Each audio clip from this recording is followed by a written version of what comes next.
గౌరవనీయులైన పాఠశాల మేడం గారు, గగన్ సార్ గారు మరియు అంగన్వాడీ సిబ్బంది, వంటలక్క దశమి మరియు మా పాఠశాలలో ఇప్పుడు ఉపాధ్యాయులుగా వ్యవహరించినటువంటి విద్యార్థులు ప్రియమైన విద్యార్థులకు ఆశీస్సులు తెలియజేస్తూ నేడు మనం ఇంత మంచి ప్రోగ్రామ్ను ఆర్గనైజ్ చేసుకోవడం జరిగింది. మీరు చూశారు, మేము మీకు ఇంత మంచి సలహాలు ఇచ్చి తర్వాత మీరు కూడా ఎలా చేయాలి అని ఆరాటంతో చక్కగా ఈ ప్రోగ్రామ్ను మంచిగా విజయవంతంగా చేయడం జరిగింది. ప్రతి సంవత్సరం మనము ఈ ప్రోగ్రామ్ను నిర్వహించుకోవడం జరుగుతుంది. మిమ్మల్ని చూసి నెక్స్ట్ మళ్ళీ వచ్చే తరగతిలో వాళ్ళు కూడా ఇలాగే చేయడం ఇలా ప్రతి సంవత్సరం ఆనవాయితీగా జరుగుతుంది. మరి మీరు ఉపాధ్యాయులుగా వ్యవహరించే విధానంలో ఎలా విద్యార్థులతో ఎలా సఫర్ అవుతుండ్రు, ఎలా పాఠాలు బోధిస్తుండ్రు మీకు అర్థమై ఉండాలి. ఎందుకంటే మేము అదనంగా ఒక్క తరగతే కాకుండా 2-3 తరగతులు చెప్పుకుంటూ బోధన చేస్తూ ఇతర పనులు చేసుకుంటూ కూడా మీకు విద్యా బోధన చేయడం జరుగుతుంది. అప్పుడు మీరు చేసే అల్లరి మీకు అర్థమై ఉంటుంది. ఇలా పిల్లలు చేస్తుంటే మేము వెనుక ఉన్నాం కాబట్టి మీకు అలాంటి ఇబ్బందులు ఎదురుగాలి. కానీ మీకు విద్యా బోధనలు చేస్తున్నప్పుడు పిల్లలు చేసే అల్లరి కానీ తర్వాత పిల్లలు చేసే డిస్టర్బెన్స్ కానీ మీకు తెలుస్తుంది. ఎందుకంటే ఈరోజు మీరు చేసిన విధానానికి మీకు అవన్నీ తెలిసి రావాలి. మీరు టీచర్లు ఉత్తరనే పోయి అక్కడ చదువు చెప్పరు, అంతేనా కదా?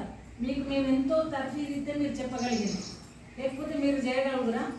చేయలేదు. కాబట్టి చేసేటట్టుగా తయారు కావాలి. మీరు మీ సొంతంగా కష్టపడాలి, నేర్చుకోవాలి, మంచిగా చేయాలి. దీపిక చాలా చక్కగా చెప్పగలిగింది, మంచిగా చేయగలిగింది. తను స్వతహాగా కూడా ఒక్కటేసారి తెలుగు పోయంను చెప్పి తను తొందరగా మెమరీ నాలాగానే చక్కగా నేర్చుకొని అది నోటిగా చెప్పగలిగింది. అంటే అమ్మాయి ఎంత చక్కగా చెప్పగలిగిందో చూడాలి. మీరు దీపిక చెప్పినప్పుడు 3rd క్లాస్ పిల్లలందరూ చూశారు కదా. మరి మీరు కూడా బాగా చదువుకుంటే ముందు నెక్స్ట్ వచ్చే విద్యా సంవత్సరంలో కూడా మనం ఇలాంటి ప్రోగ్రామ్స్ చేసుకుంటాం. ఈ కంచెలు మీరు ప్రతి ఒక్కరూ స్టేజ్ మీదకి వచ్చి 4 మాటలు మాట్లాడగలగాలి, లేకపోతే మేము చెప్పిందంతా వృధా అవుతుంది. అవునా కదా? మీరు చక్కగా చెప్తే మాకు బాగా సంతోషం అవుతుంది. మేము ఆశిస్తాం పిల్లలు బాగా చదువుకొని మంచిగా వృద్ధిలోకి వస్తే మిమ్మల్ని చూసుకొని ఆనందపడతాం, అంతేనా కదా? కాబట్టి ఇక ముందు బాగా చదువుకొని మీరు ఈ గ్రామంలో ఉన్న పిల్లలందరినీ మొబిలైజ్ చేయాలి.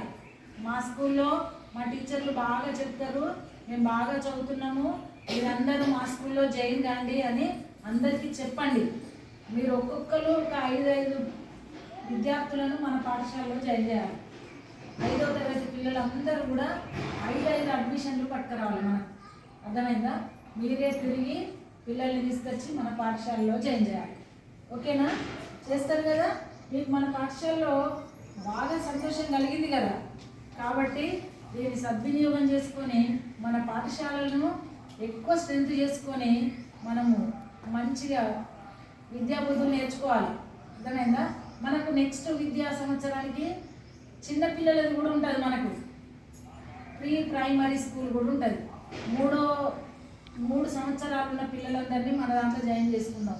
మంచిగా మీరు మన